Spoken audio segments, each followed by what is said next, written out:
Plano de Estudo Tutorado, volume 7, primeira semana de português, explicação.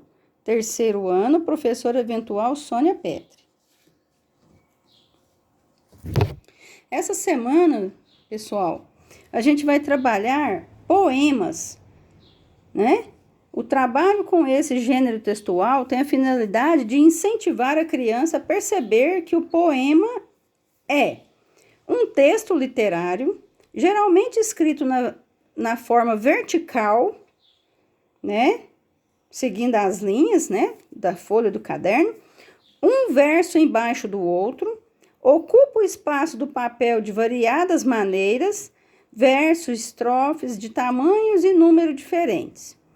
Se organiza em torno de um tema, tem rima como uma das suas características, mas não é obrigatório. Tem poema, gente, que não rima com nada, tá? Requer leitura em voz alta para que se perceba melhor o ritmo dos versos. Querida criança, nas atividades dessa semana, por meio de poemas, você vai conhecer um pouco sobre o cotidiano de uma aldeia indígena. Você sabe o que é um poema? Para que ele serve? Sobre o que fala? Você conhece algum livro de poemas? Como são chamadas as pessoas que escrevem os poemas? Você sabe recitar algum poema? Se sim, recite-o para seus familiares. Vai ser para nós, essa semana, o nosso conte e reconte. Tá certo? Quer saber mais? O poema é um gênero literário que apresenta particularidades em sua estrutura que facilitam sua identificação. É elaborado para despertar sensações no leitor por meio das brincadeiras sonoras e visuais com as palavras. A leitura de um poema, além de ser uma fonte de informação, é realizada pelo prazer de refletir e descobrir as ideias e sentimentos dos autores e perceber as emoções que provocam no leitor. Então, pessoal, essa semana a gente vai trabalhar poemas indígenas, né? Aqui tem 3 textos, 3 poemas. Leia silenciosamente os poemas a seguir. Depois faça a leitura também em voz alta para alguém da sua família, tá? Vocês também podem escolher um desses 3 poemas para fazer o conte e reconte da semana, tá certo? Então, eu vou pôr aqui, ó. Você vai recitar um poema para os seus familiares. Vai ser o nosso conte e reconte. Você pode escolher um desses 3 poemas indígenas. E eu vou mostrar mais um, certo? Aí você escolhe. Depois a gente fala sobre o conte e reconte. Bom, todo poema, pessoal,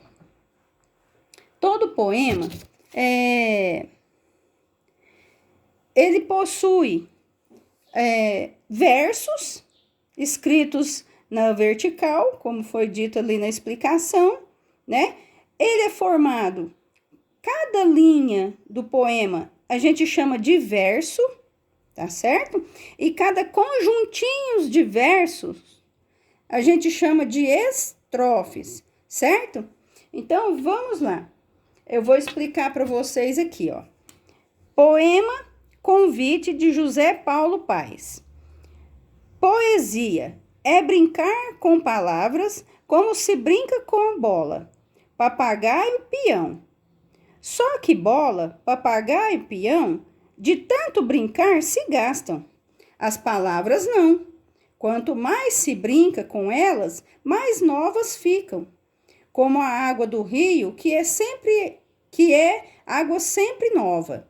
Como cada dia, que é sempre um novo dia. Vamos brincar de poesia? Então, pessoal, vou explicar para vocês aqui, ó. Esse é o título, esse é o autor desse poema, dessa poesia. Cada verso, cada linha escrito é um verso. Eu vou pôr V, tá? É brincar com é o segundo verso. Palavras, terceiro verso. Como se brinca? Quarto verso. Com bola, quinto verso. Papagaio e peão, sexto verso. Esse conjuntinho de versos aqui, pessoal, formam a primeira estrofe. Certo? Só que bola, 7º verso. Papagaio e peão, 8º verso. De tanto brincar, 9º verso. Se gastam, 10 versos. Esse outro conjuntinho separado por essa linha que pulou e esta, forma a segunda estrofe. Certo? As palavras não, 11º verso. Quanto mais se, 12º verso. Brinca, 13º verso. Com elas, 14º verso. Mais novas ficam, 15º verso. Esse conjuntinho aqui de versos, 1, 2, 3, 4, 5, forma a terceira estrofe. Certo? Quando muda de estrofe, pessoal, pula uma linha ou deixa um espaço em branco, certo? Então, vamos lá, ó. 16º verso, 17º verso, 18º verso. Aqui só precisou de 3 versos para formar a quarta estrofe. Certo? Como cada dia, 19º verso, que é sempre um 20º verso. Novo dia, 21º verso. Esses 3 conjuntinhos, esses 3 versos formam um conjunto de versos que é a quinta estrofe. Vamos brincar de 22º verso, poesia, 23º verso. Esses 2 versos formam a sexta estrofe. Então, pessoal, ó, versos é cada linha escrita do poema ou da poesia, certo? E estrofe é o conjuntinho de versos que são separados por uma linha, tá certo? Eu vou fazer um X aqui para vocês verem que pulou uma linha, ó. Pulou uma linha, pulou outra linha, pulou outra linha, aqui também e aqui. Então, gente, as estrofes são separadas por uma linha que a gente pula ao escrever o texto. Outra curiosidade, pessoal, mas professora, você escreveu, ou o José Paulo Paes escreveu uma palavrinha em uma linha e já mudou para outra linha? É assim, pessoal, isso é uma das características da poesia e dos poemas, tá? Cada linha, o autor escreve uma palavra ou uma frase, depende do sentimento dele, do que ele quer escrever, tá bom? Ah, professora, eu não posso escrever tudo na mesma linha até terminar a linha, igual de costume, quando a gente faz um texto narrativo? Não, essa é a diferença. Texto narrativo, a gente escreve após o parágrafo toda a frase até terminar a linha, certo? Poema e poesia, não. Uma das características de ser poema e poesia é que são escritos versos, um versinho em cada linha, tá bom? E tem outra coisa, pessoal. Rima.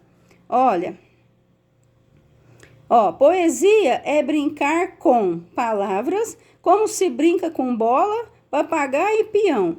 Aqui não rimou nada, certo? Só que bola, papagaio e peão, de tanto brincar, gastam. Também não teve palavrinha que rimou aqui. As rimas geralmente acontecem no final das palavrinhas e um som igual ao outro. Aqui não teve ainda. Vamos lá, ó. Só no final, gente, que tem uma rima. Olha aqui, ó. Como cada dia, que é sempre um novo dia, vamos brincar de poesia? Então, aqui, pessoal, dia e poesia terminou com ia. Então, aqui teve uma rima, tá? Aqui rimou dia com poesia, certo? Então, até a próxima aula para correção do PET 7, primeira semana de português.